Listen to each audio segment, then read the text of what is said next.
Know thyself. The words ascribed to Socrates actually lie as the basis to many systems or schools, far more ancient than the Socratic, and although modern thought is aware of the existence of this principle, it has only a vague idea of its meaning and significance. The everyday individual of our era, even one with philosophic or scientific interests, does not realize that the principle know thyself speaks of the necessity to know one's machine, the human machine. Machines are made more or less the same way for all people, therefore before anything else we must study the structure, function and laws of our organism. In the human machine, everything is so interconnected, one thing so dependent upon another, that it is almost impossible to study a single function, without studying all others. In order to know one thing, one must know everything. To know everything in a person is possible, however it requires time and labor, then above all, the application of right method and right guidance. The principle know thyself embraces rich content. It demands in the first place that one who wants to know themselves must understand what this means, with what it is connected, and what it necessarily depends upon. Knowledge of oneself is a very big but vague and distant aim. People in their present state are very far from self-knowledge, and therefore strictly speaking their aim cannot be defined as self-knowledge. Self-study must be their major aim. It is sufficient for one to understand that they must study themselves, but it must be their aim to begin to study themselves, to know themselves in the right way. Self-study is the work, or the way that leads to self-knowledge. In order to study oneself though, one must first learn how to study, where to begin, and what methods to use. An individual needs to learn how to study themselves, and must study various methods of self-study. The chief of which is self-observation. Without properly applied self-observation, a person will never understand the connection, and the correlation between various functions of their machine. They will never understand how and why on each separate occasion everything in them happens. To learn the methods of self-observation, and of right self-study requires a certain understanding of the functions and characteristics of the human machine. In observing the function of the human machine, it is necessary to understand the correct division of those functions observed, and to be able to define them exactly at once. The definition must not be verbal, but an inner definition, sense or feeling, an intuition, one of taste by sensation, in the same way that we define all our inner experiences. There are two methods of self-observation. Analysis, or attempts at analysis. That is, attempts to find the answers to questions. Upon what does a certain thing depend, and why does it happen? Then recording, simply registering in one's mind what is observed in that moment. Self-observation, particularly in the beginning, must on no account become analysis, or even attempts at analysis. Analysis will only become possible much later, when one knows all functions of their machine, and all the laws that govern them. In trying to analyze some of the phenomena we encounter within ourselves, we generally ask, what is this?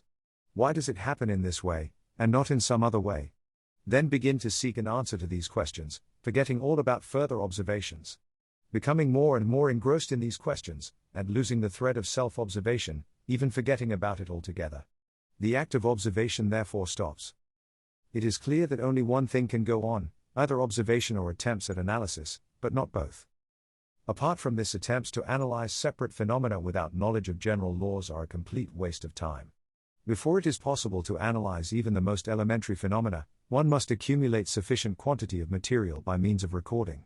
Registering as the result of direct observation, what is taking place in any given moment is the most important material for work on self-study. When a certain number of records have accumulated, and when at the same time laws to a certain extent have been studied and understood, then and only then, does analysis become possible. From the very beginning, observation or recording must be based upon an understanding of the fundamental principles of any activity of the human mechanism. Self-observation cannot be properly applied without knowing these principles, and without constantly keeping them in mind. Therefore, ordinary self-observation, in which people are engaged all their lives, is entirely useless and can lead nowhere. Observation must begin with division of function. The activity of the human mechanism is divided into 4 sharply defined groups, each of which is controlled by its own special mind or center. In observing ourselves, therefore, we must differentiate between these 4 basic functions of our machine: the thinking, the emotional, the moving, and the instinctive. Every phenomena that one observes in themselves is related to one or the other of these functions. Therefore, before beginning to observe, a person must understand how the functions differ. What intellectual activity means, what emotional activity means, what moving activity means, and what instinctive activity means. Observation must begin from the beginning. All previous experience, the results of any previous self-observation must be laid aside. in spite of the fact they may contain much valuable material. All of this material is based upon wrong division of function observed, and is itself wrongly divided. It cannot therefore be utilized, or at the very least it cannot be utilized at the beginning of any work on self-study. What is of value in it will at the proper time be taken up and made use of. It is necessary to begin from the beginning, and one must start observing themselves as though they did not know themselves at all, as though they had never encountered themselves. Then, once they begin to observe themselves, they must try to determine to what group, to which center belong the phenomena they are observing in that particular moment. Some people find it difficult to understand the difference between thought and feeling, while others have difficulty in understanding the difference between feeling, sensation and emotion, between a thought and a moving impulse.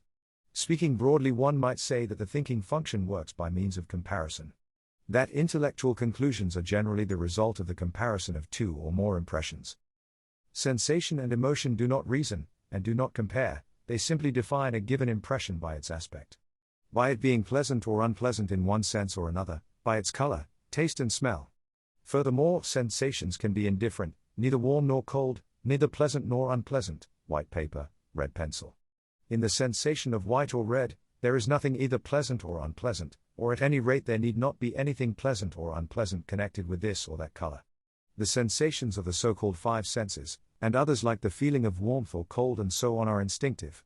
Feeling functions or emotions are always pleasant or unpleasant, indifferent emotions do not exist. The difficulty of distinguishing between functions is increased by the fact that people differ a great deal in the way they feel their functions, and this is what we do not generally understand. We take people to be much more alike than they are. In reality, there exist between them great differences in the forms and methods of their perception. Some perceive chiefly through their mind, others through their feelings, and others through sensation. Hence it is difficult, almost impossible for people of different categories, and of different modes of perception to understand one another, because they call one and the same thing by different names, or they call different things by the same name. Aside from this, various other combinations are also possible. One person perceives by thoughts and sensations, another by thoughts and feelings, and so on. One or another mode of perception is immediately connected with one or other kind of reaction to external events. The result of this difference in perception and reaction to external events is expressed in the first place by the fact that people do not understand one another, and in the second by the fact that they do not understand themselves.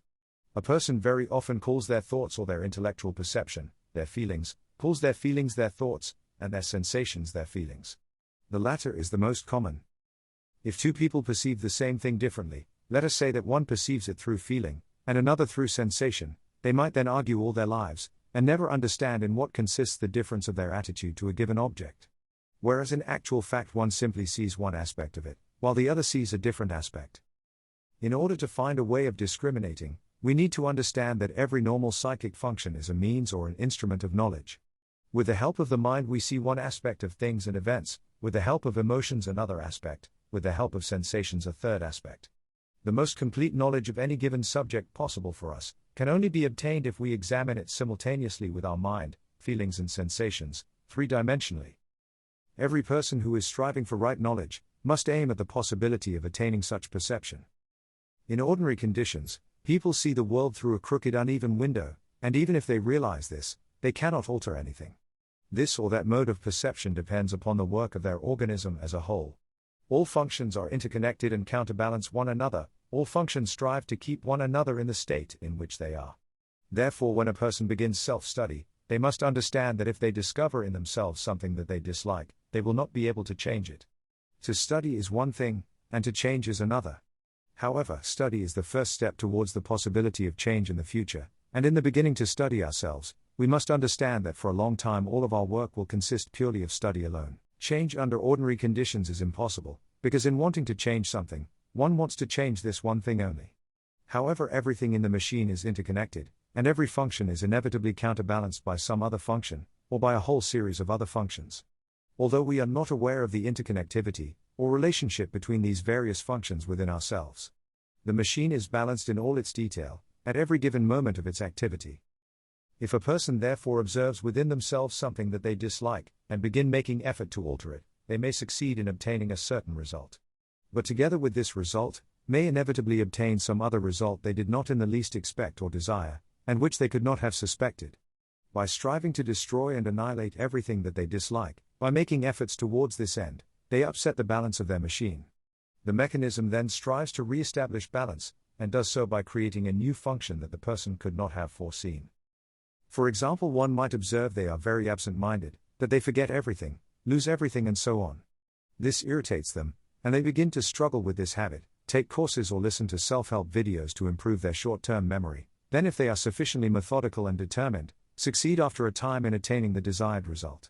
They cease to forget and lose things. This, they notice and claim success, but there is something else they did not notice but which other people notice. Namely that they have grown irritable, pedantic, fault-finding and disagreeable. Irritability has appeared as the result of their having lost their absent-mindedness. Why? It is impossible to say, and only a detailed analysis of a particular person's mental qualities can show why the loss of one quality has caused the appearance of another. This does not of course mean that the loss of absent-mindedness need necessarily lead to irritability. It is just as easy for some other characteristic to appear that has no relation to absent-mindedness at all, for instance stinginess, envy or something else. So if one is working on oneself properly, one must consider the possible supplementary changes, and take them into account beforehand. Only in this way is it possible to avoid undesirable change, or the appearance of qualities that are completely opposed to the aim and direction of their work. In the general plan of the work and function of a human mechanism, there are certain points at which a change may be brought about, without giving rise to supplemental results. It is necessary therefore to know what these points are, and to know how to approach them, for if one does not begin with them, then one will either get no result at all, or the wrong and undesirable results. Having fixed in their own mind the difference between the intellectual, the emotional and the moving functions, a person must, as they observe themselves, immediately refer their impressions to this or to that category. Like a mail sorter, and at first make mental note only of such observations about which they have no doubt, that is, those where they can see at once to what category they belong. They must reject or let pass all vague or doubtful cases, and remember only those that are unquestionable. If the work is carried on properly, then the number of unquestionable observations will rapidly increase, and that which seemed doubtful before will clearly be seen to belong either to the first, second or to the third center. Each center has its own memory, its own associations, and its own thinking. Each center in fact consists of three parts, a thinking, an emotional and a moving. However, we know very little about this side of our nature, and in each center know only one part.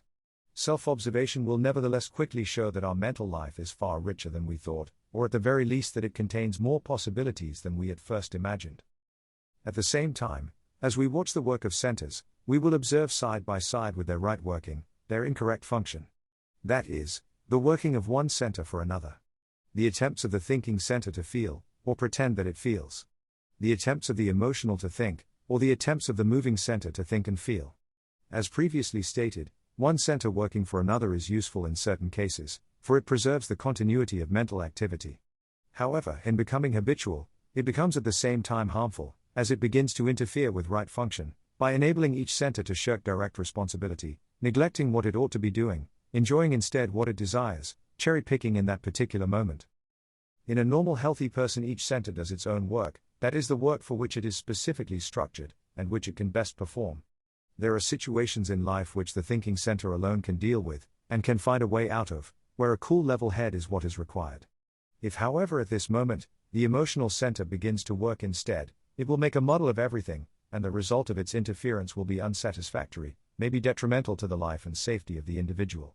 In an unbalanced person, the substitution of one center for another goes on almost continually, and this is precisely what being unbalanced or neurotic means.